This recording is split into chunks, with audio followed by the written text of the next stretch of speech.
क्या आप जानते हैं एज ए एंटरप्रेन्योर सबसे ज्यादा सक्सेसफुल इन्फ्लुएंसर कौन है?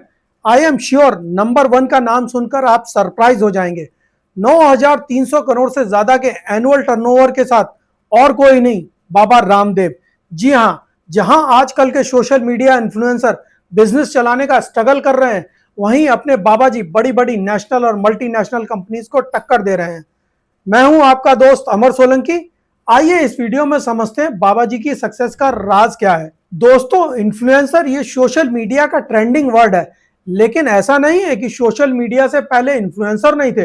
20वीं सेंचुरी के सबसे बड़े इन्फ्लुएंसर अपने महात्मा गांधी थे, लेकिन आप ये मत समझना कि मैं उनको आजकल के इन्फ्लुएंसर्स के साथ कंपेयर कर रहा हूं।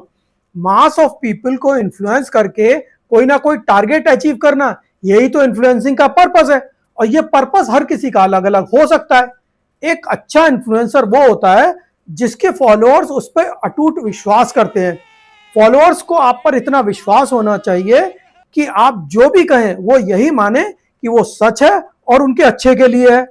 और ये विश्वास आसानी से नहीं बनता, इसके लिए मेहनत लगती है, टाइम लगता है, ओवरनाइट कुछ नहीं होता। अब बाबा जी पर आते हैं। अपने बाबा जी हरियाणा के एक गरीब परिवार में पैदा हुए। अपनी गुरुकुल शिक्षा के दौरान उन्होंने हिंदू शास्त्रों, आयुर्वेद और योगा का ज्ञान हासिल किया। इसके बाद बाबा जी हरिद्वार आ गए। यहाँ बाबा जी सन्यासी बन गए। इन अर्ली 90s बाबा जी देश भर में योग कैंप लगाते थे और च्यवनप्राश बेचते थे। इससे पता चलता है बाबा जी का गोल क्लियर था, लोगों को इम्प्रेस करो, अपने इन्फ्लुएंस में लो और माल बेचो। इन 1995 बाबा जी एक ट्रस्ट बना लेते हैं और उसके थ्रू कैंप लगाना शुरू कर देते हैं। साथ में एक आयुर्वेद फार्मेसी भी खोल लेते हैं। इसके बाद बाबा जी की पॉपुलैरिटी का ग्राफ एक्सपोनेंशियली ग्रो करता है। बाबा जी के कैंप टीवी पे ब्रॉडकास्ट होने लगता है। इन 2006 बाबा जी पतंजलि आयुर्वेद की शुरुआत करके एफएमसीजी सेक्टर में एंट्री कर देते हैं। दोस्तों, कंपनी चलाने के अपने अलग चैलेंजेस होते हैं। बहुत सारी रेगुलेशंस होती हैं, प्रोडक्ट की टेस्टिंग करानी होती है, उनकी अप्रूवल्स लेनी होती हैं, और आप सबको पता है इन सब के लिए किस तरह की रिलेशन और कांटेक्ट की जरूरत होती है। सिर्फ प्राणायाम करने से तो नहीं होता है। 2010 में बाबा जी एक पॉलिटिकल पार्टी बनाने का प्लान कर लेते हैं। एंटी करप्शन कैंपेन में पार्टिसिपेट करते हैं। ब्लैक मनी और स्विस बैंक अकाउंट्स में बहुत सारी बातें करते हैं। हंगर स्ट्राइक पर भी बैठ जाते हैं, लेकिन बाद में उनको वहां से कपड़े बदल के भागना पड़ता है। कोई बात नहीं, बहुत कुछ करना पड़ता है। लो हैंगिंग फ्रूट हर किसी को नहीं मिलते। दोस्तों, कंपनी कोई भी हो, सेल्स टीम के ऊपर प्रेशर तो होता है, माल बिकना चाहिए। और बाबा जी तो खुद अपनी कंपनी के ब्रांड एम्बेसडर हैं, तो उन पर कितना प्रेशर होगा समझा जा सकता है।